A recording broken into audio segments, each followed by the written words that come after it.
Well, hello again. This is Peter Cola. You've probably seen me on Nino's show before, and I have my own channel now that I'm doing spiritual therapies with Peter and Anna Cola. We have done a few videos. They're mostly in the area of applying spiritual therapies or mind, body, and spiritual applications to the healthcare, or taking the information that we are seeing around us and applying a mind, body, spiritual application or a healthcare type application to this and see how we can basically look at it, even from a quantum standpoint. Before I get started, I would like to put out a thank you to David Nino Rodriguez. He is forever my friend. He actually gave me the balls to get into this business here that I'm doing. Not as much of a business, we don't have it monetized, but he is doing a hell of a job over there, Nino's Corner, so please support it. Hello. And my little kitten our cat had babies, so this little cat is coming over to visit. If she comes this far, I'll lift her up and show you. Anyways, before we get started, I have two books. This is how we finance ourselves. We are in the process of also trying to raise money to open a cash-only physical therapy office that does mind, body, spiritual applications to therapy, where people can be treated for the causes of issues and not just the symptoms. I have two books. Heal Yourself for God's Sake, available on Amazon. You can also write me at posture.is.everything@gmail.com. And I will send you, if you pay for the book and some small shipping charge, I will send you a signed copy specifically to you. The other is Quantum Ascension. The first book is actually a tabulation of years of putting God into the therapeutic application, and then seeing how the results are. And the second one is basically me asking God, as I do in almost all of my treatment sessions, or even when I write my blogs on paulerpeter.com, you can read my blogs. I ask God, how does it work? And he tells me this is basically the ascension process, or the healing as is also a part of the ascension process. And how does it work on a quantum level? So today's article, I am actually doing a report, as I have often done in the past, on one of Nino's shows. And in this particular case, it's 107. On 107's on Nino. He's on there today. He's on Nino's Corner. He's on YouTube, I think, for a little while, but probably not for long, because those can be a little bit censored. So I have to even be careful what I say. My channel's new, but I don't want it to get cut off that fast, but we'll see. 107 on Nino. To the canvas, the deep stank narcissism. There was a spiritual knockout today. So if you get a chance, you might want to go and watch this show today. It was very good. A lot of messages, a lot of innuendo, a lot of good intel. Or how long to take off the old head off of that Jezebel worshiping dark hole control freak witch bitch, with spiritual enlightenment, which we are going to talk about today, contrasting all of those above mentioned figures. Is our country ruled by narcissists, wannabe king shits? They think they are AI, or very intelligent, but more probably below average AI, dark spirited energy suckers. Heaven help the man, or the woman for that matter, who has inadvertently fallen into the icy black fingered grip, the gravitational pull of its ass, or her ass, or the subtle spell, or one and another silky thread of webs of black widow curse, the selfish dark hole perpetrated against anyone who comes in their perceived orbit of the rest of the universe that happens to spin around the center of the known galaxy, basically themselves, the narcissist. Oh, here, if you're interested, these are little kitties that pretty small. Cute. There you go down. These are like 4 weeks old. All right, where did I leave off? Oh, themselves. Nowhere in nature do we see such an obsession with self and utter and complete disregard for the well-being of anything around that happens to not be themselves, or the stunningly destructive perpetuations of these entities on everything around, including themselves, as they toddle through space, guzzling up everything they place their eyes or happen to bite onto with their dirty little mouths. Well, nothing except maybe the ominous black hole itself inside. Quite an anomaly of more recent construct. These children, with their own overindulging parents, rescuing them from every possible challenge, short of walking to the food trough, of course, relieving them of every confrontation, even the unbearable burden of having to even hear themselves ever say sorry, just to slowly gobble up everything in their path, turning promptly into an energy-sucking, inwardly constricting vibration reducer. All attention needing, ever constricting, concentrating, and I might add growing, selfish little ball of increasingly rapidly swirling idol worshiping or self, until only the dark hunger of the never satisfied hatred remains and the entity descends into nothingness of absolute absence of God or anything that God has created. As I've said earlier, and have made more than one correlation in my writings, Quantum Ascension, actually, and the phenomenon of the theorized dark hole is not all too different in perspective or description when comparing an entity in nature to one demonstrated in the physical. Or basically what I'm saying is oftentimes everything that we do, every kind of person out there can be actually to a degree, represented with things in nature. For example, Scorpios. Oftentimes, people who are Scorpios are very much act like scorpions. And anybody who has ever had the pleasure of having a scorpion in their house, which I do because I live in Arizona, will tell you that a scorpion, is pretty much a docile little creature that doesn't really bother anybody, just kind of sits around, especially during the day. They just kind of hide and lay in a corner someplace and really don't bother anybody until you go up and flick them. Then watch what they did. They go absolutely freaking berserk. And you don't want to be anywhere around one when they go berserk. That is what a Scorpio does, and that is what a scorpion does. So anyways, there's oftentimes a lot of those correlations in nature between people and the corresponding attributes. As my readers, I will, at the end of this article, read from a chapter of The Dark Hole, not so much from the quantum physical description or even the astrophysical theorizations that make up the phenomenon, whether real or not. But one thing is for sure, that the dark spirit that more than the rest seems to perpetuate the image we see both in the narcissist and in the physical black hole itself is none other than the demon spirit Jezebel. So we're going to talk about the black hole. I will actually read you a chapter from my Quantum Ascension book at the end of this article and at the end of our little discussion here. And then we will pull it out and try to talk very briefly about what is the best way to deal with the Jezebel spirit, particularly the narcissist, which is basically the same thing. Understanding the nature of the black hole does give light to the nature of the vibrational resonance occurring in our own human representational universe.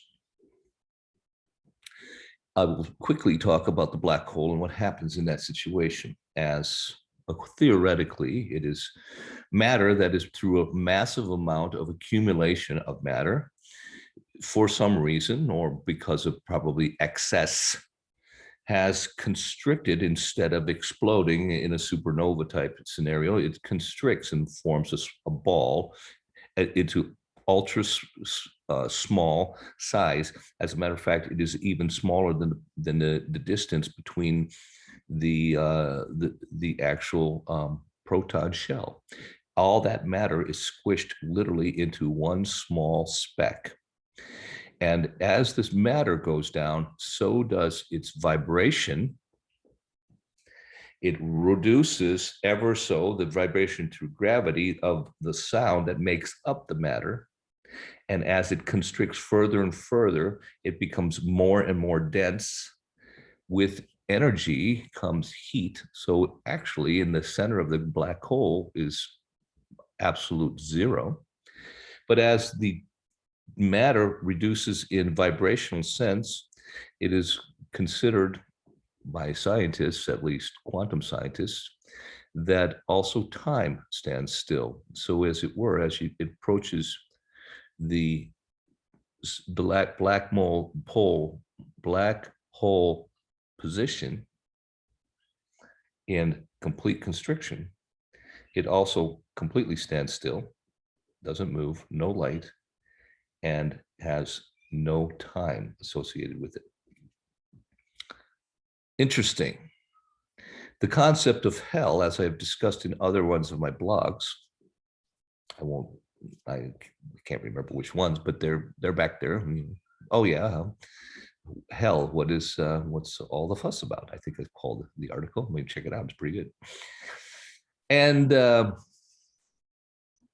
in that article, God kind of opened my eyes to see what, through experience, actually, I got to talk to a student, a young man who actually had a chance in a death experience, an after-death experience, to visit hell and talk about it after coming back. It is a place void of everything that God has created. There is no peace, no light, no love, no warmth, no comfort, no tranquility, no harmony, no caring, no mercy, no relief from thirst. There's nothing that God has created is there. It's just lacking. But what is not there, or what is there, are the things that lack. Take away all love, you have hate. Take away all compassion, you have utter destruction or wrath. Take away all peace, you have war, etc. Take away comfort, you have pain. So all of those removals is what you have left, and that's what you experience. And I have a feeling that that is also what a person experiences in a black hole. But first, let's just dissect the evil spirit Jezebel while we're at it. Now, Jezebel was a queen who actually married, in the Bible, she married a king by the name of Ahab, I believe. And she lived in a time of two of the greatest prophets of all time, Elijah and Elisha. Without getting into too much of the specifics, Jezebel was such a selfish and self-centered individual that when people didn't agree with what she wanted or what she thought, she just went out and destroyed them, and destroyed many of the prophets and priests and all of the people that actually followed God, because she didn't believe in it. She wanted to follow Baal, the demon that people put their babies into the belly, that one.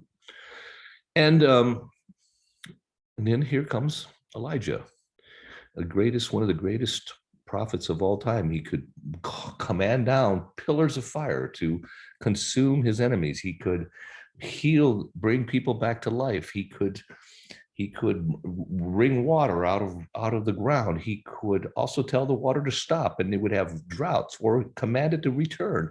He could do all these great things.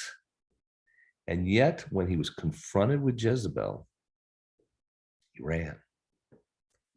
Now you think to yourself, why would a person run from when they can command pillars of fire?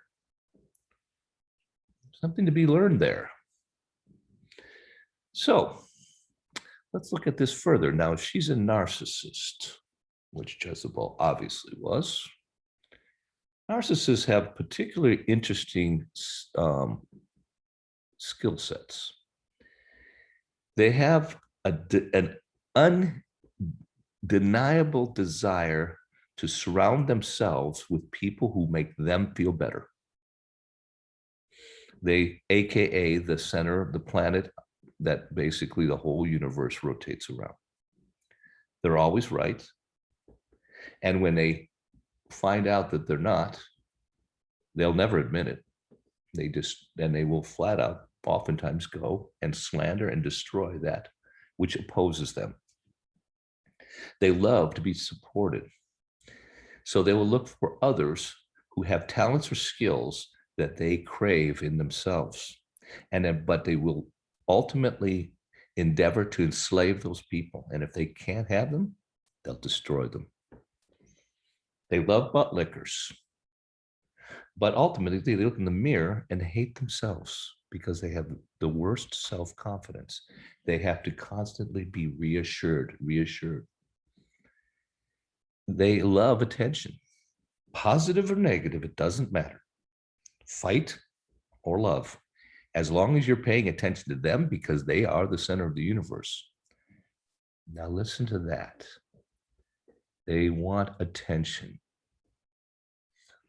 In the healthcare, mind, body, spiritual application of health that we deal with all the time on this Peter and Anna, Spiritual Therapies with Peter and Anna, and our books, we analyze sicknesses from a body, mind, and spiritual perspective. And when you find especially the mind and the spiritual perspective, what were you thinking about? What were you doing when you had the attack? And what is your belief system regarding why? Why the shoulder? Why the neck? All of those things. I'm not going to get into that right now, but basically that's what we do. You look at the symptoms, and they're basically measurements or lightning rods that point, directional pointers like the compass, pointing right at the cause spiritually, or you follow that line and it gives you basically your 2 points in that straight line that tells you exactly not only what happened, exactly what happened to you. That's why you analyze it that way. But what is the best counter attack? So if a narcissist loves attention and needs it, positive or negative, doesn't matter, and they're willing, like a scorpion, to fight, doesn't matter, or what they want is that attention, good or bad. The best, if that's the main symptom they facilitate, then the best counter is to turn your back on them and pay them no attention. There are a lot of people out there that believe that gravity, and I may be one of those, I'm beginning to change my thoughts about that.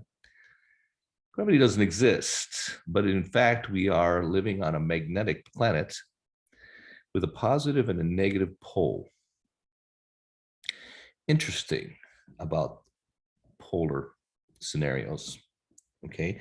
If you have a horseshoe magnet, imagine horseshoe magnet, it pulls other things like it towards them, especially another magnet. You put them across from each other and boop, they come together. But if you flip the magnets and reverse it, it actually pushes it away. If you reverse your attention to a narcissist or a narcissistic type spirit like Jezebel, that spiritual effect actually repels you and deflates their power. Like a tire letting its air up. My wife, to Anna, she talks about this and says, you're absolutely right. And I love it when she says that, because every man feels good when his beautiful wife tells him, hey, you're right. I'm right. Finally, thank you. Okay, but she said, you're right. When I've had attacks from people who I knew were narcissists, AKA back when she was in circus, had one particular lady that was a narcissist. She would hate her, sometimes attack her. Sometimes she would come on and give her positive, and she was good. When she was in line, then she was nice, doing what she wanted. The narcissist, that is. But she said it didn't matter, good or bad. When I'd spend time with her, I always felt bad. That's that witchy poo, warlock spell thing. If you're feeding Jezebel, it doesn't matter if you're feeding them with what they want or they're fighting. It's all food. They get what they want, or they're pissed off and they get what they want. Fear, anger. Yes, bring it on. The spirit lives on that. Spirit wants that. That's what the spirit wants. Fear, anger, attention, adoration. That's what the Jezebel spirit wants. What does that have to do with sicknesses? Sicknesses are little teeny physicals. They're more experiential. How many viruses you've been infected with?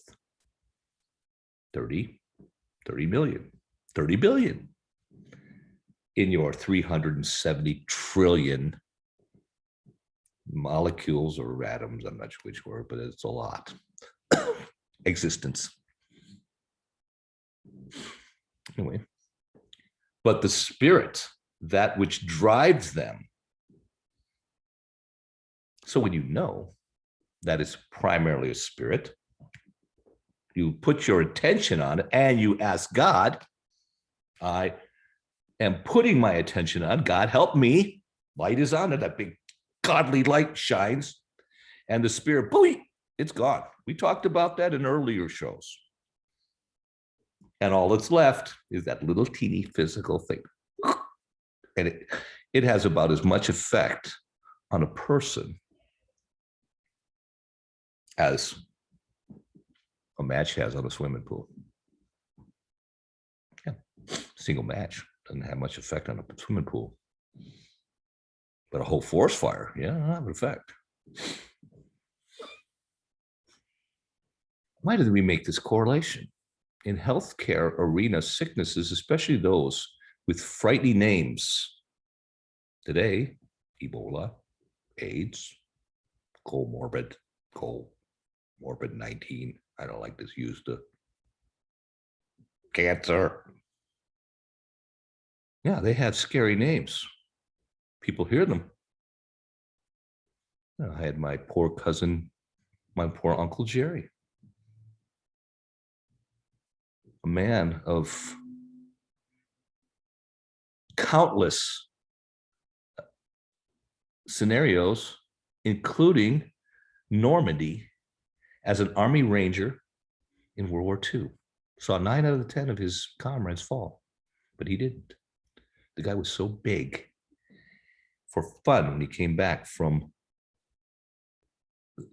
Germany and was out of the service, he decided on the weekends he would take a train ride to Minnesota, put the little leather hat on, and play center for professional football for whatever, $70 a week.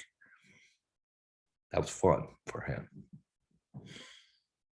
He didn't believe in gas heating, so when he was ready to retire, he built himself a cabin, and up in his cabin he had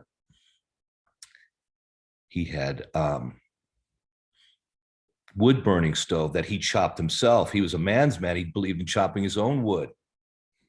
On the day of his retirement, he sold his home, moved to his cabin up in northern Wisconsin, had all his wood stacked up in his basement, and on the first day in August, he went down, whenever it was, maybe in the winter, I'm not sure. And went down and was filling up the stove with wood, and he couldn't climb back out of he lost his breath. Now, he'd been a smoker, he'd been a drinker, he too, but he wasn't an alcoholic or anything like that. And he wanted to live.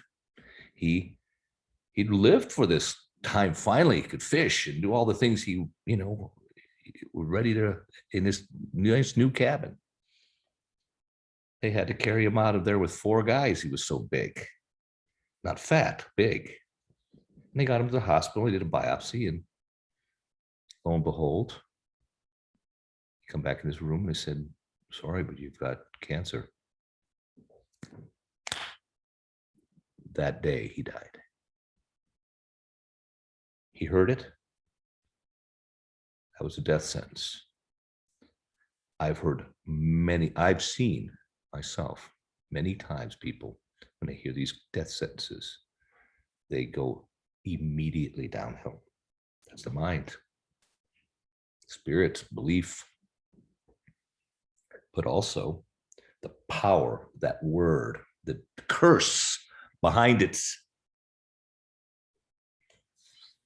Ebola, AIDS, COVID-19, cancer. Years ago, it was leprosy, tuberculosis, Wild Bill Hickok's pistols, heart attacks. Used to bring people to those kind of scares. They hear that word and they would be literally frightened to death. Not anymore. People have realized that a lot of heart issues that the surgeons, the heart doctors have literally gotten a handle on.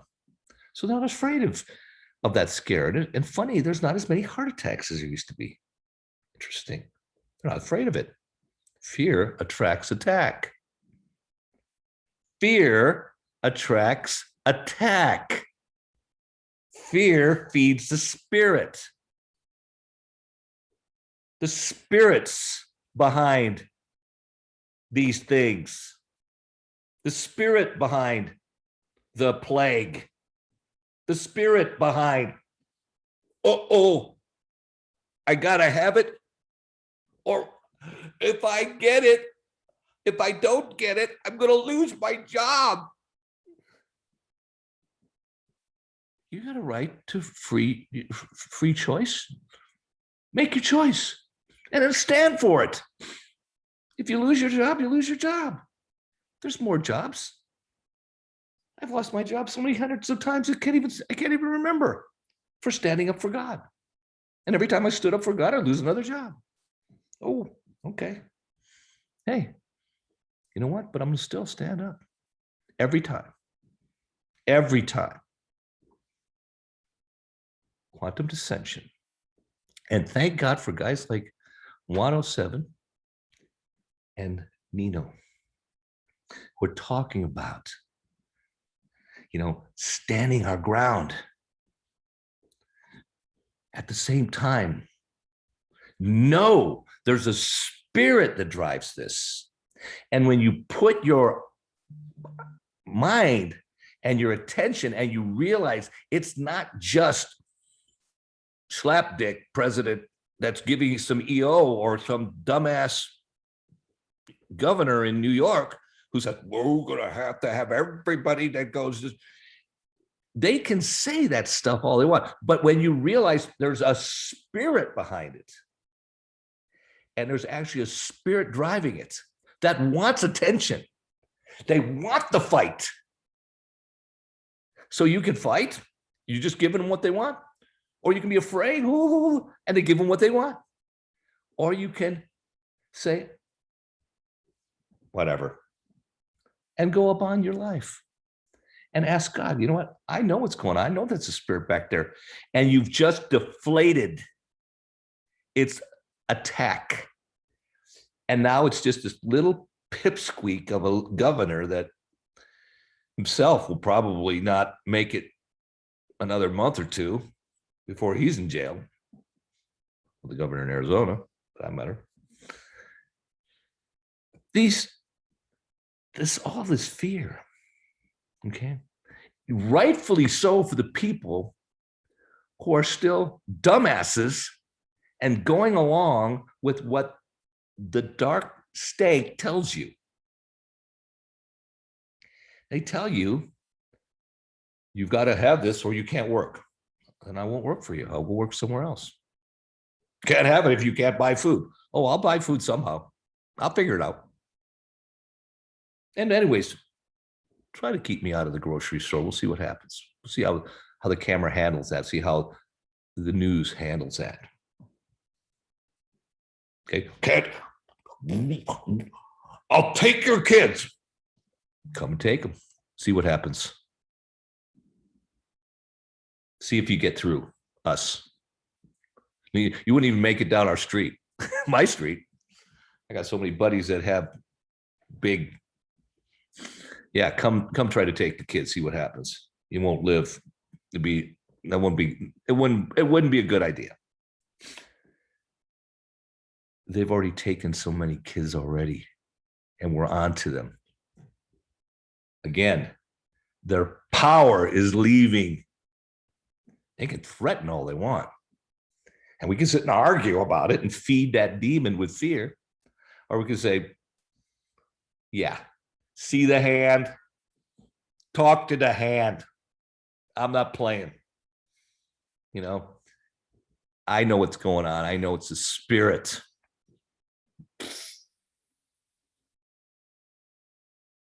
Out goes that power. And you've just deflated it. And if you don't know how to do it, or if you're not sure, you got a couple of tools on your tool belt.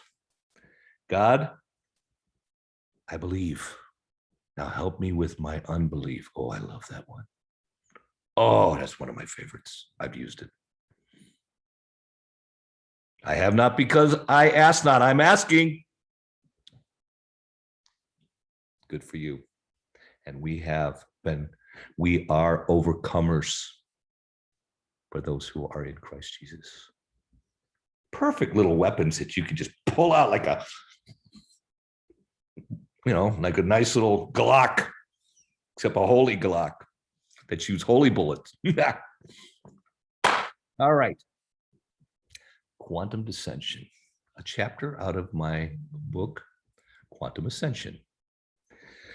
So as it is in the human experience, the same pattern, creation, repeat themselves not only within the universe of our own existence, but also in the greater cosmic universe, micro, meso, and macro. Extremely small, the micro that is. Those too small to see, our size visible to us in proportions or large or infinitely large size, those too large to even be seen, the vastness of the universe or the galaxy itself. All these structures seem to reflect within their base building parts, patterns, and similarities that appear to reflect a common matrix and certainly give credence to a common creator, demonstrating a uniform base structure, one that has universal rudimentary physical laws that govern them all. Atoms in the micro resemble solar systems in the macro. Clusters and galaxies could be clusters of atoms within their own associations form only recently discovered systems between stars, perhaps throughout the entire known universe. Hurricanes resemble galaxies. Sun rays are warming while the light of the moon cools.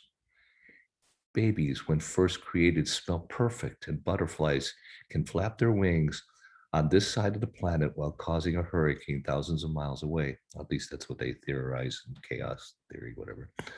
The perplexity of this majestic creation are nearly as unfathomable as it is remarkable. Nowhere is this ever so evident as in the hypothesis and description of the anomaly of the black hole. As we have discussed in earlier writings, the distances between actual physical particles, at least those we can physically detect and measure, are vast compared to their relative sizes, leaving science with the realization that the majority of space, even within our own physical bodies, is for the most part empty space. That is where the spirit dwells. I've talked about it before, but I'll keep reading. Without getting into too much of the actual astrophysical description of the black hole, it is commonly believed and taught that when a star of much greater density than our own sun burns up a key part of its available fuel, a resulting collapse upon itself can occur when, by its own sheer gravitational density, the sheer weight of this accumulation surpasses the ability of the star to explode in what most stars find as their fate into supernovas, and the resulting is the crash into itself, rupturing the very barriers of creation and the atomic structure itself, resulting in the ultimate formation of a singularity or a black hole. Without getting into too much astrophysics, we will bring to the attention into the macro, citing simple differences between supernovas and black holes, being novas at the end of the star's life explode outward into vast newly formed gases and elements, the product of the life of the star, that then go on to form other more complex systems, many more stars and possible life. Stop here for a second. Interesting fact I remember reading when I was in college. They took these two twins, identical twins, and came to America and were split up for some reason. And through experiential scenarios, one twin went on to become a criminal, and the other one became a doctor or something very positive.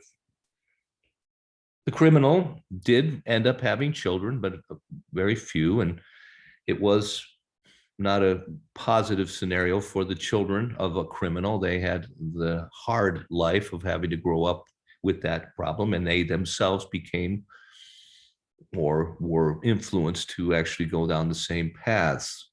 And when they went and checked the trees of these people, these two twins, one, the criminal, went on and had a few surviving heirs to this day.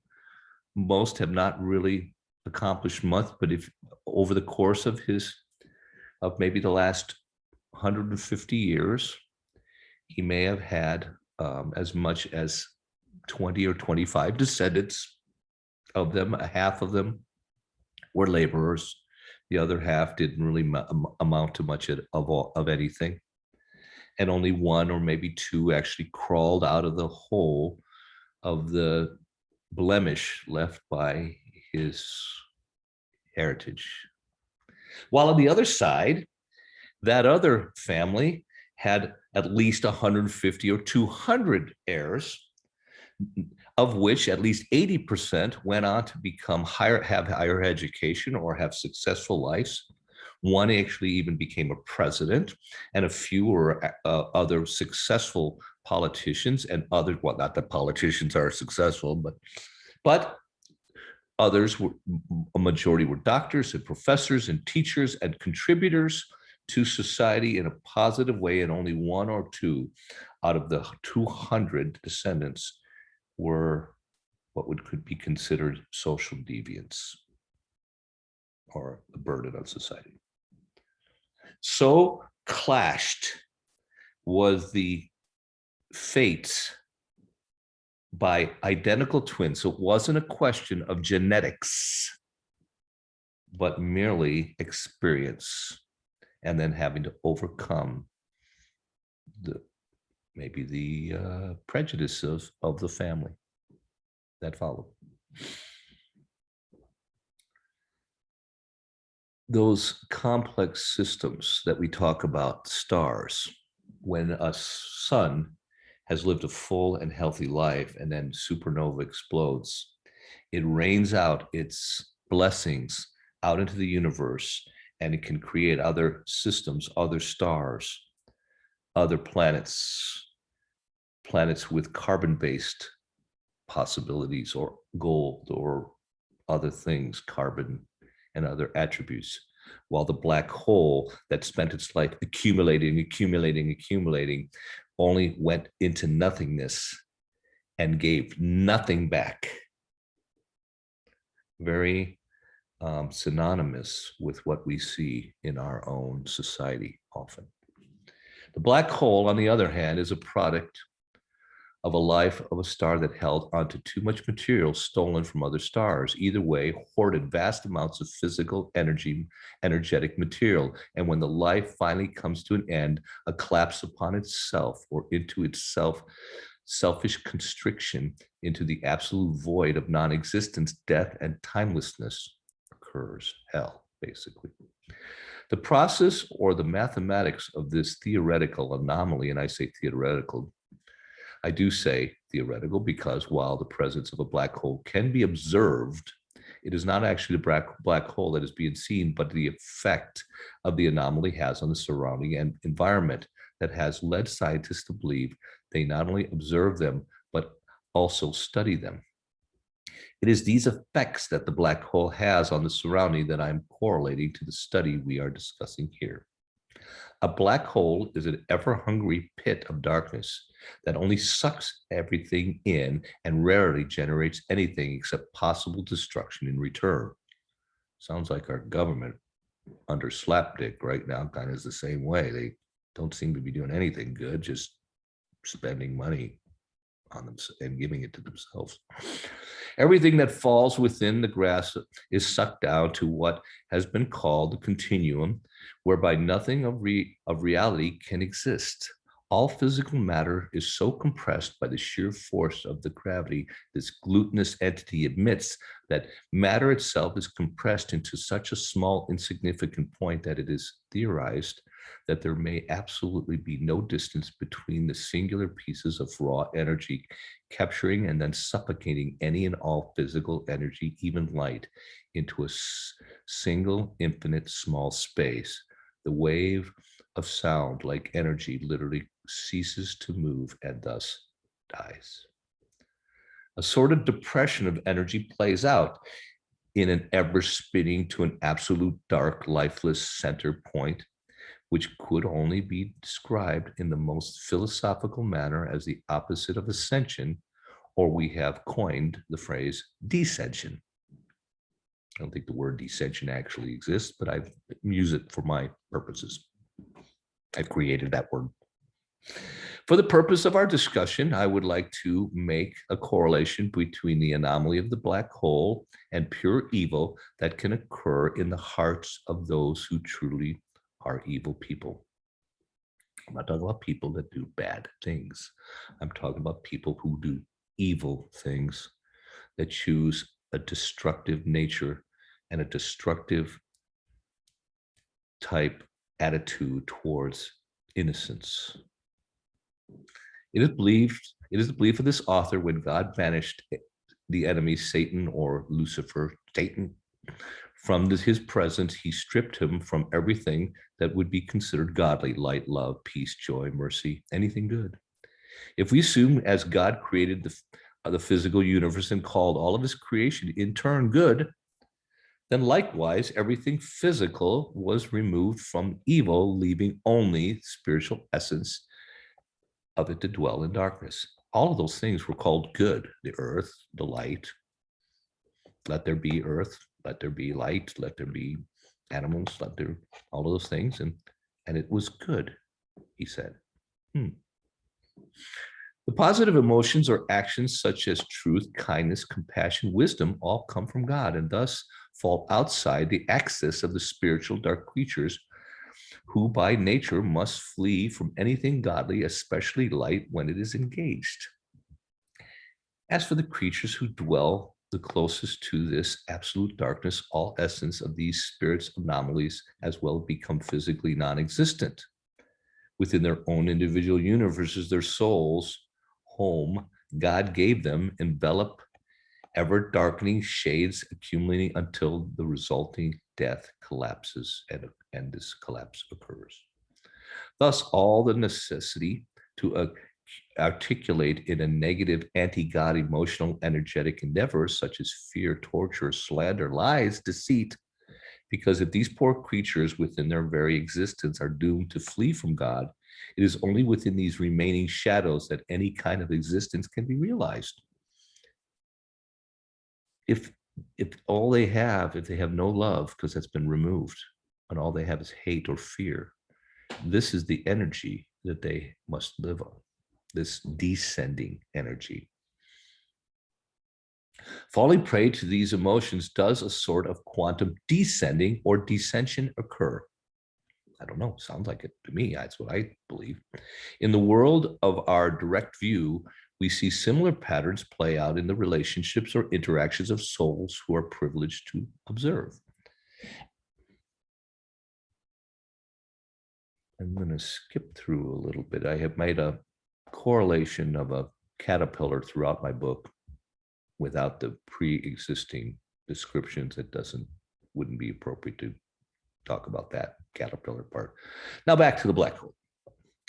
As I stated earlier, it is my supposition that we are all universes in ourselves, entire galaxies, and trillions of star systems that harmoniously cooperate in this wonderful creation our dear Lord has seen fit to create in each and every one of our single lives.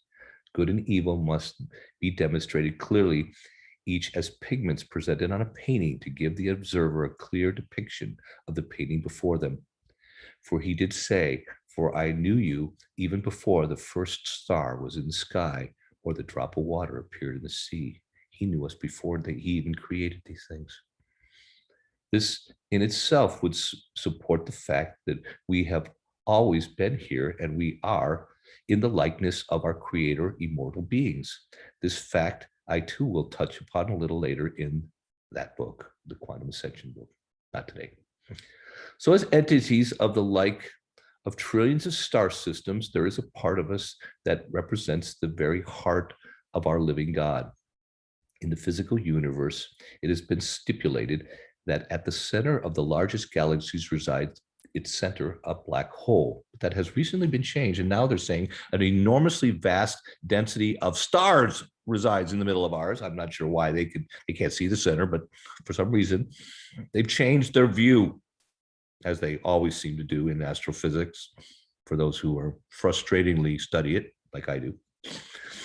I myself have not seen evidence that this is true, and since these same scientists can merely hypothesize about it without actually basing it on observed data, I will assume that in some cases this may be true, and perhaps in other cases it may not be. Perhaps in some cases a larger cluster of stars so bright and correspondingly massive. I wrote this back quite a while ago, but it turns out that's what they're saying now. Wow, God actually got it right when he told me to write that down. Surprisingly, that works like that sometimes. In other cases, it may not be. Perhaps in some cases, a larger cluster of stars so bright and correspondingly massive, their combined accumulated forces drive the engines of the large galaxy. Yet in others, these driving factors are in fact dark and ominous. Ominous galaxies, positive galaxies. That's interesting. Even in our own larger social and natural structures, it is easy to see where governments are controlled by good leaders, their people, and the land thrives. Yet when it is clear that evil reigns, destruction and death soon prevail. I believe when we cross-correlate what occurs in the human beings, the same can be said in the meso. Some people have brightness inside them that is so evident that it radiates literally out of their eyes. You just have to meet my wife, and you know what that means. It's good. It's true. Some people, their lights just. He also said that eyes are the lamp to the soul. I believe that. Likewise, people have chosen darker paths for their lives, also demonstrate more sinister and dark eyes. The worst of these even seem to lose the whiteness that surrounds as the physical begins to mimic the spiritual, resulting in the eyes revealing an almost spiritual snake-like slit of darkness where their eyes should be. I have known people who have willingly taken on with what appears to be darkness in their hearts. As we look upon them with an ascending vision, it is apparent that they have a small dark spot that seems to reside in the middle of where their heart is. At first, this is most insignificant of spots, leaving the observer with the notion, is it there? Do I actually see something, or am I just imagining it? And then the shudder comes and a small crevice that seems to be forming where the heart is supposed to be. But as more and more evil is poured into this black hole that resides in the center of their chest, the larger and more profound it becomes. And likewise, the hungrier this ever-consuming, never satisfied lust, always wanting more, increasingly depressed, never happy with what it has, falling, descending, and headed for death. How interesting is that when people sign contracts with the devil, they have to sell their soul. Hear it all the time, see it all the time in the movies, it's portrayed all the time. You know, I can't remember Johnson, I can't remember his first name, that blues singer that at the crossroads sold his soul to the devil to become a popular and, recorded and adhered blues singer. But what happens? They lose that which is theirs. So they no longer have control over their destiny. They've given that away. They've given away their soul. I don't know if they can ever get it back. I'm not God. I don't know what the rules are. I would not want to take that chance. One example I can only imagine is that if it is fact, which all the hidden evidence out there seems to state about this Cro-Magnon, chrome chemical rabbit stuff, the substance derived from the torture of killing of innocent children, among others, that when people start ingesting this substance, they receive such an incredible high and seemingly physical benefits that their desire to replicate the initial high immediately becomes so strong they cannot control the substance but must feed the dark black hole they have now invited into their being. Ever growing in the dosage, an ultimate and uncontrollable dark addiction drives them to continue to lay at the feet of this dark spirit everything it may desire, because it's the one that desires. The evil, these people who engage in this ritual, who have freely sold their souls to the dark spot that resides there now, is absolute, utter darkness and antichrist. They must obey, they must sacrifice their very children or others they may have within their grasp, throw their brothers and sisters into the fire, sacrifice any innocent, even betray humanity itself, or die. Irrelevant of what they believe is right, what it will cost, or who it might kill in the process. I think feeding any kind of spirit that has control over the soul has the potential to manifest itself into a dark hole-like entity. But truly sinister deeds perpetuated against the most innocent among us risk crossing that line, sinning against the Holy Spirit. What pure spirits than those of newborn small children? Obviously, no light can reside in a person who would choose to partake in any fashion in such ritualistic activity as drinking the blood of a traumatized child merely for whatever physical satisfaction or personal gain they may receive. We have had recently reports, those reports my wife has verified, that in Germany and in Holland, among other places, because of these floods, babies' corpses have appeared floating in the water, popping up out of the sewers and showing up as they come back to these houses that now are full of water and now have babies floating around. And we're not talking about one or two, and we're not talking about all kinds of other people, but babies, small baby corpses. Hundreds, 600 in Germany, 1,200 in Holland. And those numbers have been verified by heels on the ground of my Anna's researchers. We've yet to get photos, but the blackout of information is there. The specific towns have been named, and it has been reported from many sources. I heard a lecture back in college from converted ex-high priest of the Satanic Church who said when witches or warlocks, high priests who engage in these ritual sacrifice, thereby the most coveted persons they would seek to acquire as victims would be the purest of heart.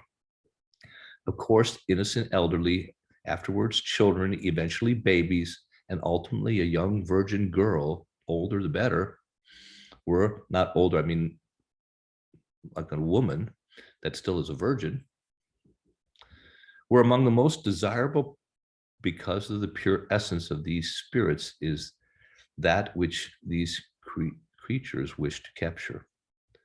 But in the cases of lack of supply, animals, rabbits, rats, even insects would be used, if only to have something, whether better or more potential choices could not be found. It was this high priest that said when they would capture or torture these poor victims, the essence of their purity could only be held for a short time in a compound or elemental structures they coveted, sold, traded, or desired, and thus they would have to continually search for more victims to feed the darkness they themselves served. Again, everything under the sun is an example and tries to mimic that which another of God's creations. Within the great power of the black hole, with almost infinite strength of greedy gravity, we talk about gravity again, light is regularly ejected from its poles.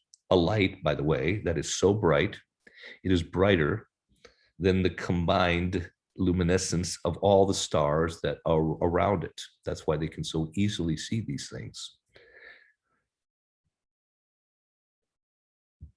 And it is equal to the strength at the moment of the combined output of the stars of the galaxy or more, like I just said. It is these ejections that scientists have used to at least demonstrate the existence of black holes. Isn't that true, though? Greedy, selfish people, after they die, are soon forgotten. But the lives of good are often spoken of long after they have left, leaving embellishing honor unto their money long for descendants, for many generations to follow. Many people would be proud and even lift up to be a descendant of George Washington or John F. Kennedy, but few would ever even admit to being one of John Wilkes Booth or Manson, for that matter.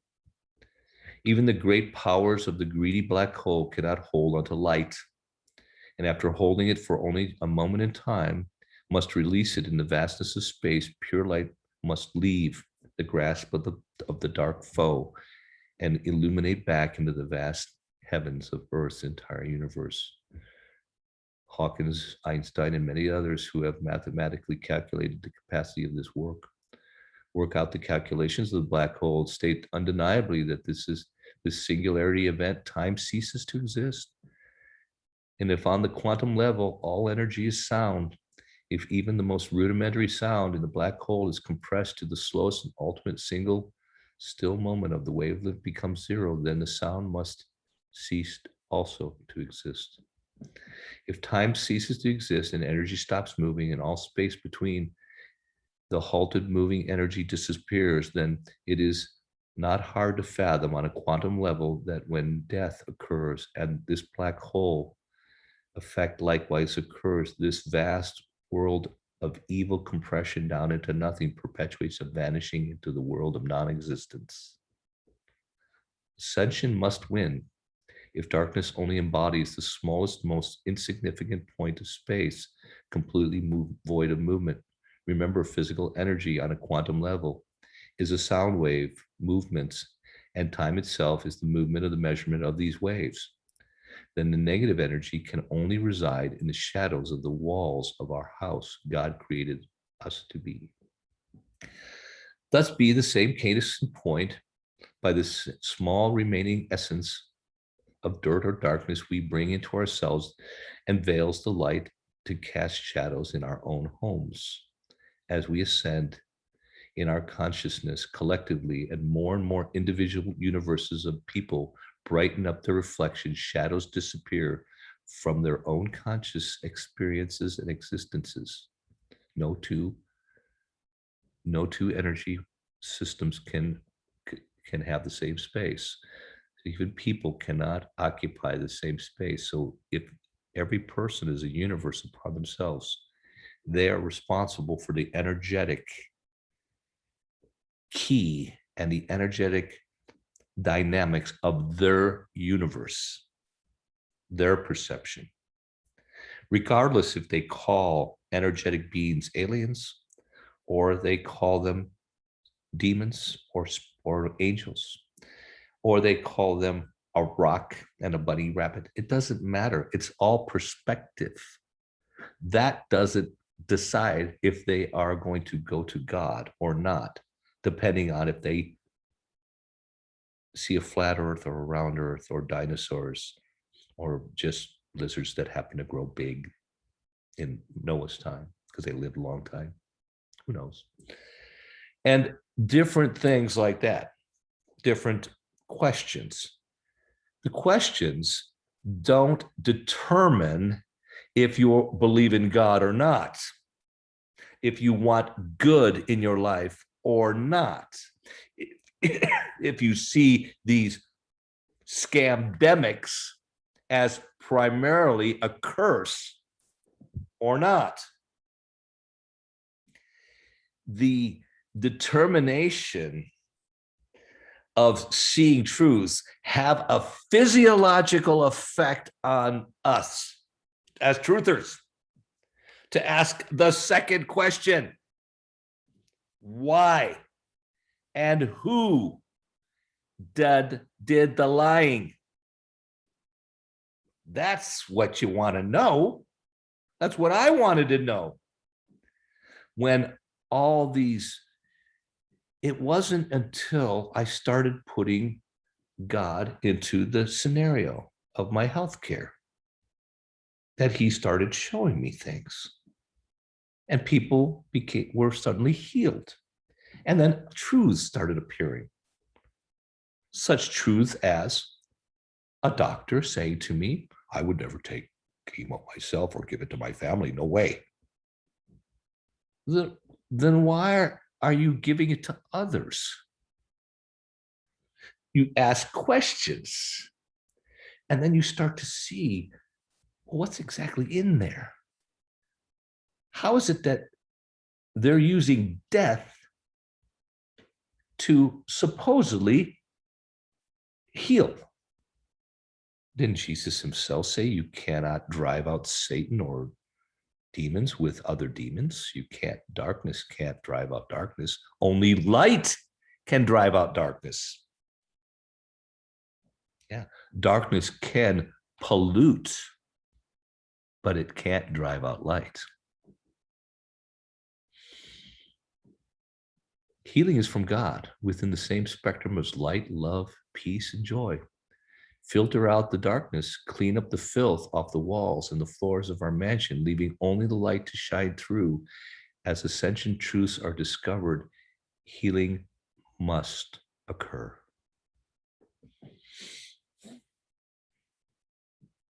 As we take on these truths, first comes the questions, the why and the who's lying to me. And if they lie about that, what else are they lying about? And then you start asking more questions, and more steps occur as you climb out.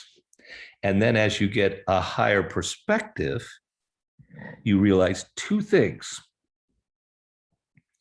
What's really going on down there in the valley, because you can see it, that it is primarily spiritual. And you're here, it's here. It can't harm you any longer, because what's going on down there has no effect. What is the significance of walking on water? You rise above the churning deep where things can hurt you. The waves have no effect on you any longer. Well, wait a minute, we can't walk on water. Only Jesus did that. Well, no. Peter did it too. And Jesus did say, everything you see me do, you will do, and much more, because I'm with my Father in heaven. Does that mean water? Walking on water? Well, in essence, when you rise above the storm and you look at these storms that the media, that the government, that the politicians, that these narcissists have created to make us afraid or to fight, to feed their egos, when we come above it and just see it for what it really is, like Juan Saven does, and Dr. Nino does, Dr. Hispanic, make it panic, my buddy, my big buddy, I'm the little buddy. When you're above and you look down, it can't harm you. Nothing it can do can affect you. So you can look at it comfortably and just say, yeah, do your thing. You know what? As a matter of fact, talk to the hand. I'm not playing. Oh, mandate. Yeah, whatever. Oh, aren't you afraid gas prices might go up to $1,000 a gallon? Cross that bridge when it comes. I'm not going to worry about it. Can't put a single hair on my head by worrying. Wish I could. That'd be pretty dang hairy by now, but obviously that doesn't work. All those years of worrying, first 25 in my business, didn't do much good. I think that's enough for today. Again, I would have you check out that video as Nino and Juan bang zoom to the moon and show them that there isn't anything to worry about. You know who needs to be worried? Are the people in the valley. That's by basis of this whole discussion. When you're up here and you know the truth that Donald Trump is really in charge, that God has this, that we already have won. This has all been predicted. And the good guys win. Jesus does come back. We are going to go into the millennia. Come on. It's all kind of happened. It is already happening. And the signs are all around us. All those things that are talked about, all the bowls and trumpets and angels on the horses in Revelation, they've all happened. They're happening right now. We're in the middle of it. But remember this, my friends. Those things are there in order to wake up the people that are still in the valley. That looks kind of like the trumpet. I better get out of here. I better ask God, how do I get out? And He show you. You have not because you ask not. Simple. Make a climb. One truth at a time. Every truth gets you one step further. Doesn't matter if you agree with it or not. If I don't agree with the flat earth. So what? Who cares? What about the other truth? The fact that carbon dating is bullshit. There's so many truths out there that as you start, reading, finding out about them, and you're just like, what? Pick one. Pick one that's important to you. For me, it was healthcare, science. For other people, it's other things. Find out the truths about what's going on in politics. Find out the truth what's going on in Hollywood. Find out the truth why they stick so much symbology in all of their things. Why they made movies like, pick one. And that the end games full of stuff that they're planning on doing. But just pick one and then start asking questions. Jules Verne, wrote about stuff in the 1800s, late 1800s, about things that we see today. H.G. Wells, same thing. Yeah, it's crazy. How did they know this stuff? Who told them? Questions. Questions. Interesting. What else did they write? That's what you got to do. Start asking questions. With each truth, you find out another step.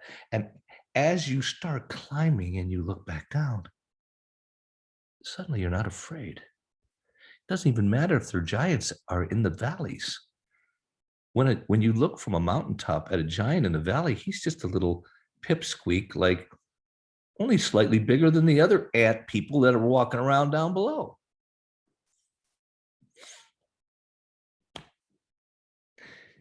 I'm going to do another video coming up with questions and answers. So if you'd like some questions about specific injuries, please send them to me. I have some still from the last video I did with David Nino Rodriguez. I'm going to go through them and I'm going to answer some talking about different ailments and putting a spiritual analysis on them to help people maybe with their climb.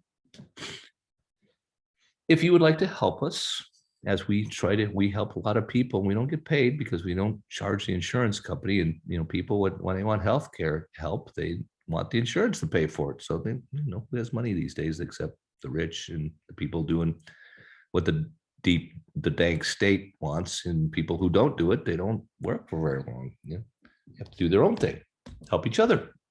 Speaking of help each other, my wife is involved with Nino's Insiders, and that's a great group of people that are looking to see if they can help each other and help America by buying products that are American made. It's a great idea, and you might want to become a part of that, to be a part of that, to help that.